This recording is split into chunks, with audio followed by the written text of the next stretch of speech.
45 years, that's almost half a century. And in that time, Labour MEPs have been working with our sister parties across Europe to end discrimination, to fight for the poorest regions in Europe, to protect rights at work, and to work for peace and unity across our continent.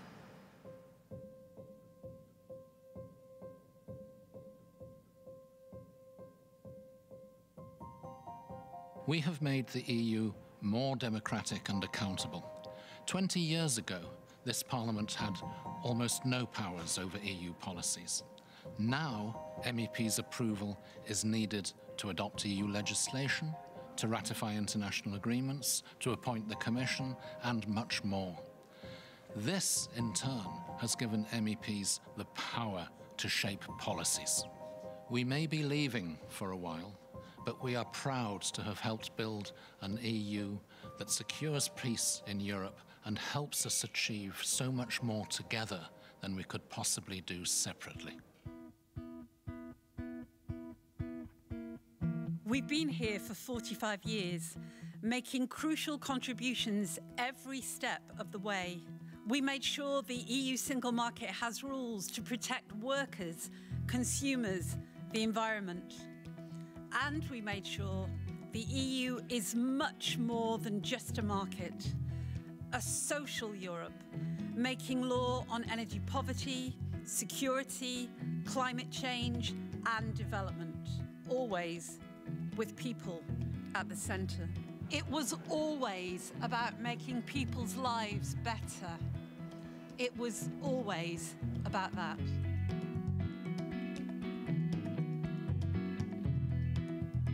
In the 80s, Labour MEPs led the drive to increase regional funding to support local communities. For many, that support and investment is still there. This has made the EU more relevant to people and helped counter some of the worst impacts of cuts. As Labour MEPs, we worked very hard to put the social agenda front and centre of the group. That meant working very hard on workers' rights, employment rights, but it also meant trying to bring our Labour values to the group on big issues like migration and security, those kind of issues that have been challenges that dominated our lives in the past few years. There is so much more to the EU than just treaties and euros. For the Labour movement, the EU is about putting people first. Putting people first meant protecting the air that we breathe, the water that we drink, and tackling climate change. Whether it was the fall of the Berlin Wall, human rights, EU enlargement, or the Northern Ireland peace process, this is about people. People first meant working together with our social democratic partners. Labour MEPs worked with our European sister parties with all the passion you would expect. And then in 2016, there was a vote. And that vote felt like everything changed. I think I was completely stunned and shocked, and then that feeling developed into feeling totally devastated. My overriding feelings were about my daughter and my children's future, and about what that vote would mean for all the young people and the next generation in my country. But for a lot of people, Brexit is a very personal thing. And my first reaction to the outcome of the referendum was to worry about the future of my son, who was an engineer and who lives and works in Germany. I was very sad for all the young people. My family is a Belgian-British family. My husband's Belgian. I have always been pro-European. I'm the granddaughter of a Holocaust survivor who believed fundamentally in the principle of Europe working together to avoid war. Everything we worked so hard to achieve was now at risk.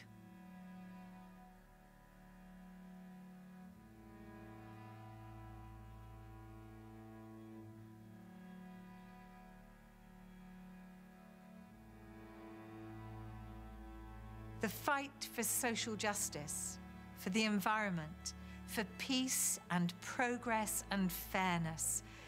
These are shared challenges that still need our shared values.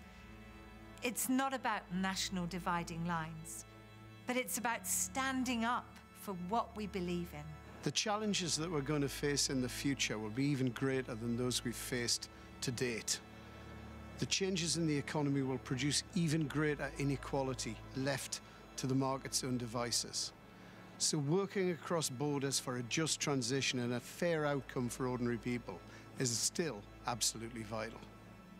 We'll still be fighting for the values that we've been standing together on for the last half a century. We'll still be part of the progressive family, and we always will be.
I'm sorry.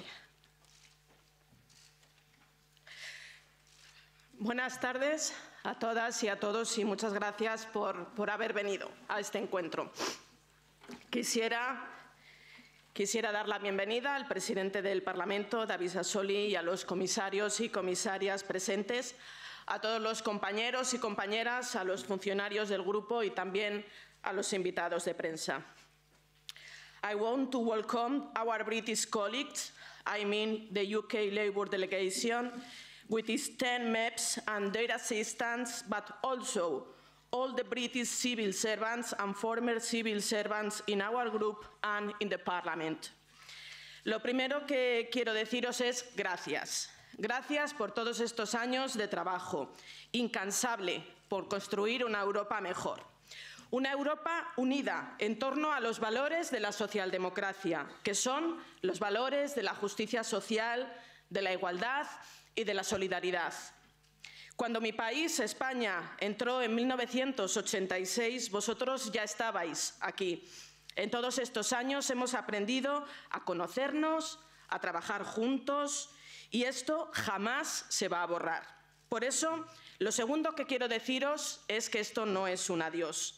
No lo es porque seguimos siendo socios y porque necesitamos un Reino Unido que siga defendiendo los valores que compartimos.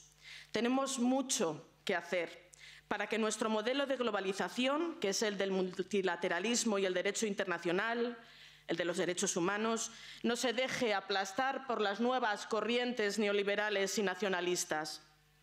Así que seguiremos trabajando por una Europa mejor y por un mundo mucho más justo y más sostenible. Y lo haremos a través del Partido de los Socialistas Europeos. Es más, esto no es un adiós porque esperamos que sea un hasta pronto. Hemos visto cómo los jóvenes de Reino Unido siguen creyendo en la Unión Europea y por eso confiamos en que la próxima generación tome el relevo y todo lo que habéis hecho vosotros y lo que hicieron las generaciones precedentes vuelva todavía con más fuerza. Europa nos necesita unidos y nos necesita fuertes. This is why we need to be strong. We need a strong Labour Party in the UK so that we can keep fighting for our values together. Your success will be our success and the success of the King of Europe we have dreamed. Because a dream you dream alone is only a dream. A dream you dream together is a reality. So thank you so much, and we count on you to make that dream come true very soon. Thank you a lot.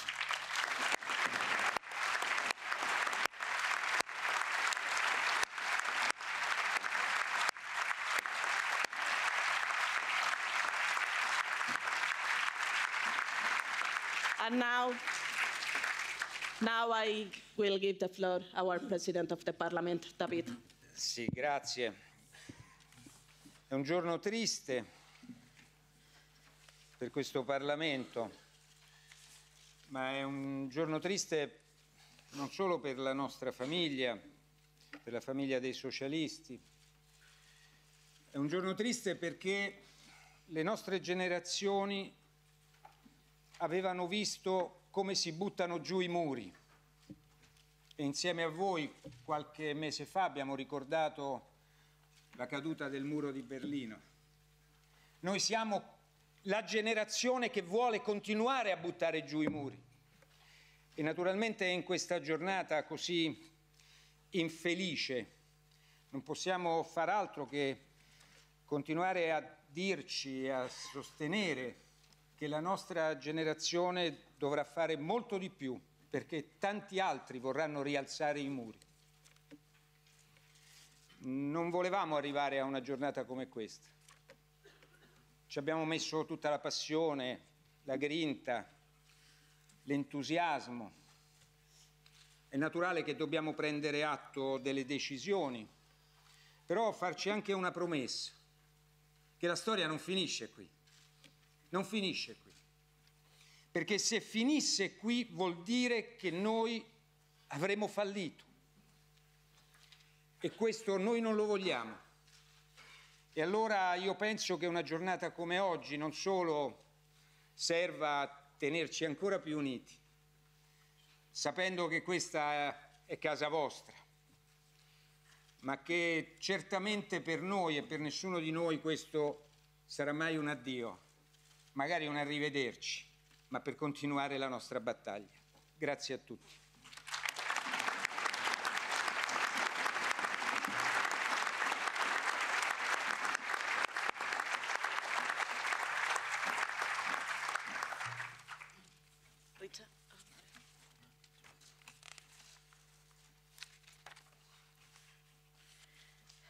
Gracias, David.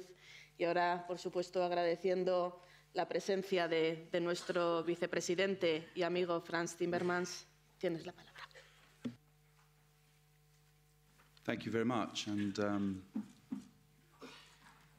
there are moments in European history that make you really proud and happy, and moments in European history that make you very sad. Today is one such moment. And I have to tell you, I've been in denial ever since the referendum took place. And I've always thought that by some miracle, it wouldn't happen. I've always thought that the country that invented common sense would return to common sense. But if you know European history, we know that sometimes events started for very prosaic reasons, like, for instance, a power struggle within a political party can unfold in a way that nobody wanted or predicted, and then might have generational consequences. And I say this as a father of millennials, and two of my kids are millennials, two of my kids are Generation Z, and I've heard recently that by the summer I'll be a grandfather, so I'm thinking about them when I see this happening.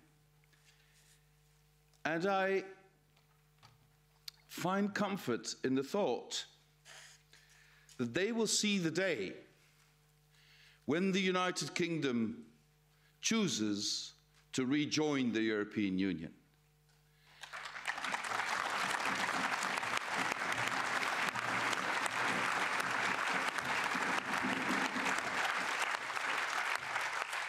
And let me make this solemn pledge to you that, of course, we fully respect the decision of Britain to leave, and as European Commission, we will negotiate in good faith, having in mind the interests of both the British people and citizens of the European Union, to make this divorce acceptable to all. I can't say it's going to be a success because we're all going to suffer in all of this, but acceptable for all. But this does not mean that in my heart of hearts, I will not continue to fight for the idea, to fight for the belief, to fight for the profound conviction that Britain and the European Union, at the end of the day, will be inseparable and belong together. Just as much as my political party, the Dutch Labour Party, was called Labour Party because it took inspiration from the British Labour Party.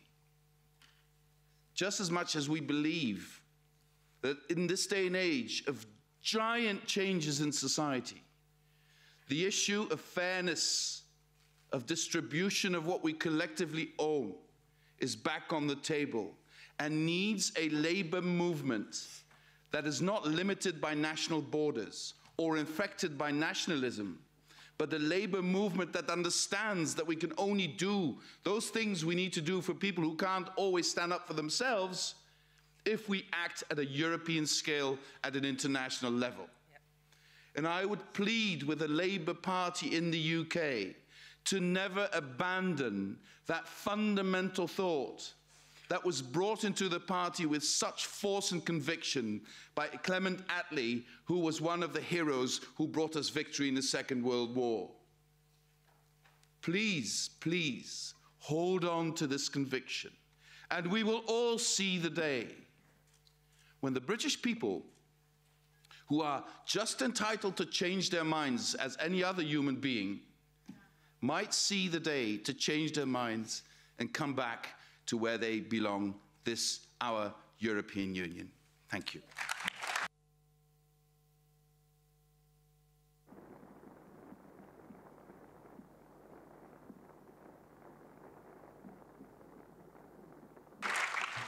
Thank you, Fran. And now I will give the floor to Teresa Griffith. Thank you, Irache. Thank you, friends. Every day in this House, a politician or staff member from another S&D delegation says, please stay, we want you to remain. Heads of delegations in tears in the plenary in Strasbourg. The leading Danish newspaper carrying a front-page article featuring Niels and how much he's going to miss the UK in this House. And that can be said for each of my 10 colleagues and the 20 we were before the European election, all leading lawmakers in their fields, from trade, Jude, to human rights, Claude, to Wales, Jackie, and so many more. Active campaigning regional politicians, a strong part of the Labour family, a loyal delegation in the Social and Democrats group, and the wider party of the European Socialists.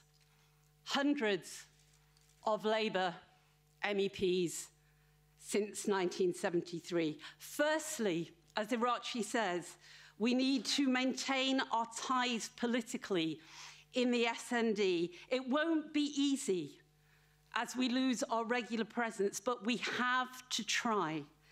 We have to ensure there are British voices in PES congresses. We need to strengthen Labour Movement for Europe. We have to keep a Labour Europe alive in our Labour Party and all of our sister socialist societies. We have to continue to expose the dreadful ramifications of an uncaring Tory Brexit. We are Europeans and part of the most successful peace and social project in history. For the clean air we want for our children, for workers' rights, we will continue to work with you. To our wonderful staff, thank you.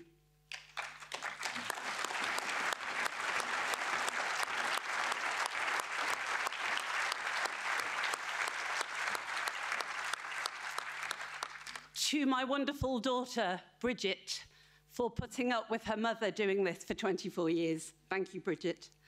And from here, I can't see all of our friends, but I can see some of you. So to Brando, Jens, Dan, Carlos, Clara, Kathleen, Crystal, moving over, Mia Petra, oh, you on digital, roam like at home, thank you.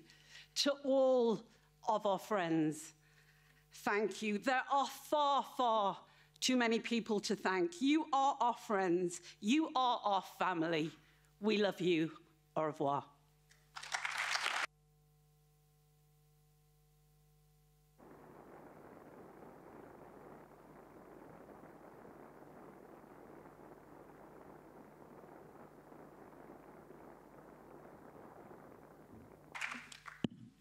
Thanks, Teresa.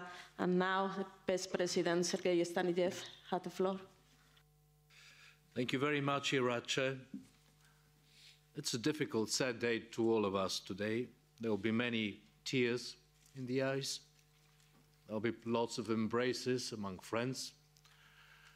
And we were living for 3.5 years after the referendum with the hope that we can avoid this day, that we can keep you here in the group and keep, of course, Britain in the European Union. Well, unfortunately, it didn't happen, and we shall be missing all of you. Your hard work, your contribution and commitment to the work of the group, your expertise, and above all, your friendship, because we cherish and value it so much. And we have to go on together to the future, because life doesn't end today. For you, for us, for our family, I would like to remind all of us that the Labour Party is the founding member of the Party of European Socialists and will remain such a full member for the future. And we shall wage our fights together, shoulder to shoulder. And I'm confident that each one of you back in the United Kingdom will be a very strong voice for our closer cooperation. Because in reality, in these 3.5 difficult years, when we were working hard to avoid a no-deal Brexit, to avoid a disaster for the working people in UK and in Europe, to keep the connections, the work between the Labour Party and the Socialist family got even closer than ever before. And we have a work to continue, because now we have to shape together the future relations between the United Kingdom and the European Union.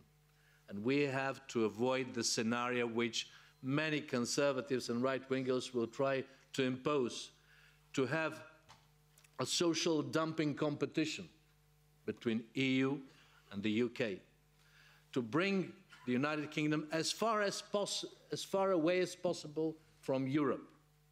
It is our common responsibility to undo this scenario, not to let it happen. And I believe that we shall be working close on this. We all know that Britain is a great country with great history. We shall always remember your contribution in the Second World War, when alone in the whole world you were fighting the Nazis. And in this new world we are living, so dynamically changing, we need to work together. Not a single country can be big enough. We need to survive as a family. And we all know that to be a Labour, a socialist, is to be an optimistic person. And I am optimistic about our future, because in the last years we've seen millions and millions of Britons, young people, and not only young people, marching on the streets of London and many other cities, hoping to change the outcome of the Brexit. And this gives us optimism because young people didn't buy the scenarios of the right-wingers who were trying to scare people with Europe, to make a competition, not a cooperation between UK and Europe. And we shall be together in the future as we are today, because friends will be friends always. And I'm confident and I believe deeply that you will be back.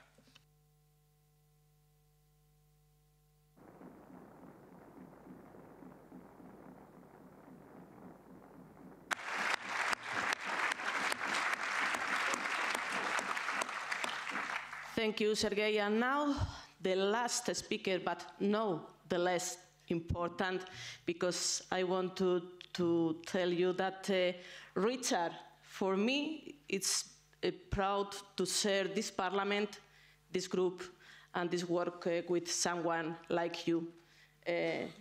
You can be kind with us. You know that we will lose your mind, your ideas, but we always think in people like you who work a lot for build this Europe.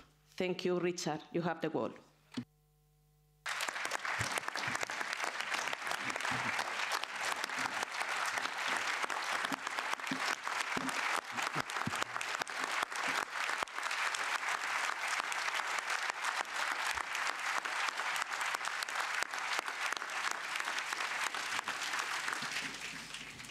Thank you. That's the first time I've ever had a standing ovation for a speech before I've even made the speech.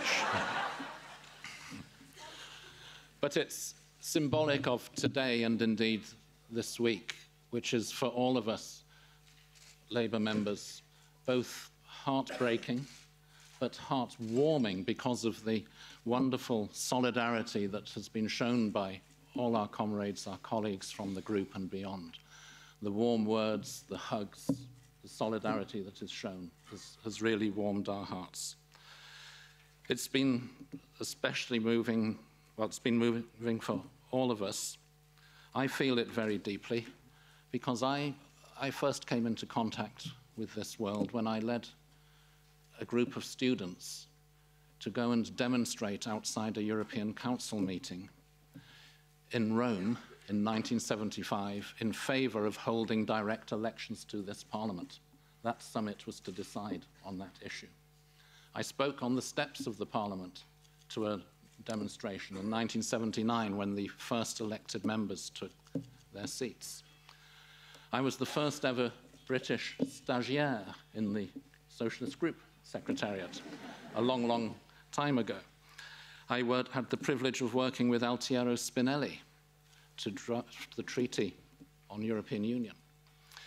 I then went away and did lots of other things and came back as an elected member, and it's been a privilege to serve with my colleagues for all that time. But all of us, all the Labour MEPs, I think it's 102 that there have ever been since direct elections, and certainly the 10 that remain now, have been proud to serve as part of this group.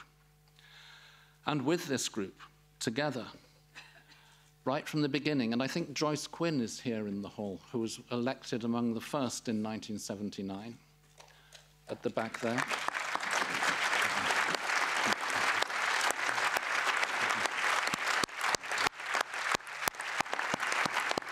Members as rapporteurs. I remember David Martin as rapporteur on Maastricht, for instance.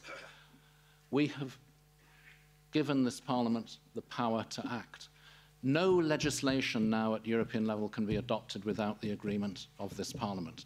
No international agreement can enter into force without being ratified by this Parliament. No commission can take office without the approval of this Parliament. No delegated legislation can be adopted without the acquiescence, at least, of this Parliament. This has changed things completely and given the Parliament the power to shape policies. And the European Union's policies are shaped here, just as much, if not actually more so, than in the Council and the Commission. It's here that we thrash out and make compromises and build majorities that are workable across Europe. And we've used that power in two main ways. First, to make sure that this market, this world's largest market, the single European market, is a market with rules. Rules to protect workers, rules to protect consumers, rules to protect the environment, rules to ensure fair play among companies and competition, rules to protect people. That's what makes this European Union's single market different, that it's not a free-for-all for corporations to do what they want. But we've also made sure it's not just a market. Europe is more than just a market. It's culture, it's cultural exchanges, it's youth exchanges, Erasmus, it's joint research programs, it's working together on foreign policy and foreign aid and development. It's all kinds of practical rights for citizens, the citizens' rights enshrined in our treaties. They mean something. They've made differences for individuals across our continents. We are proud to have worked with you on changing those policies. We've also, as a Labour Party in our time here, we provided one leader of the Socialist group, Pauline Green, the first female leader in the elected era. We provided one president of the PES, Robin Cook, who presided the Party of European Socialists for some time. One president of the Commission, when he was elected, Roy Jenkins, was president of the Commission. We've had 14 vice presidents of the European Parliament, one of whom, David Martin, was the longest ever serving vice president of the European Parliament. We've provided 14 chairs of parliamentary committees, the most recent being, still here being, of course, Claude Moraes. We've provided the rapporteur on the Maastricht Treaty, the Constitutional Treaty, and the Lisbon Treaty. We provided 2 Secretaries General of the Socialist Group. We provided one Secretary General of the European Parliament, the late Julian Priestley, who many in this room will remember with great affection. Now, though, you will have to keep on fighting without us, at least for some time. We will be with you in those struggles. We will be thinking of you. But that fight to make a better Europe, to make a success of the European Union, will go on. And you must keep fighting. What we have achieved here is of historic significance. In a continent where every generation from the fall of the Roman Empire until 1945 went out on the battlefields and slaughtered each other, we had to find a better way of doing things. That's why the European Union was established in the first place. That is still relevant today. And whether we like it or not, we are a group of neighbouring countries that are highly interdependent. There are a host of issues we cannot possibly solve in isolation. We have to work together. That's what this union was created to do. And continuing with it to make it a success is what is now in your hands. We certainly don't rule out rejoining you one day. If you look at British public opinion, it's an outrage that Brexit happened without, as France said, giving the public its right to change its mind. 53% of the public voted in our general election for parties that were demanding a second referendum. Every opinion poll for the last 14 months except one has shown that a majority of the British public would vote to remain if they had that opportunity to have a second referendum. So this does not have the wholehearted consent of the British people, and especially not of younger people. And over time, and especially when we see what happens with Brexit as these negotiations continue and as the promises that were made by the Leave campaign do not materialise, when it's seen that Brexit isn't working, then there may be an opportunity, at the very least for us to work closely together, but perhaps one day to rejoin, which is why, comrades, this is not an adieu, it's just an au revoir. Thank you very much.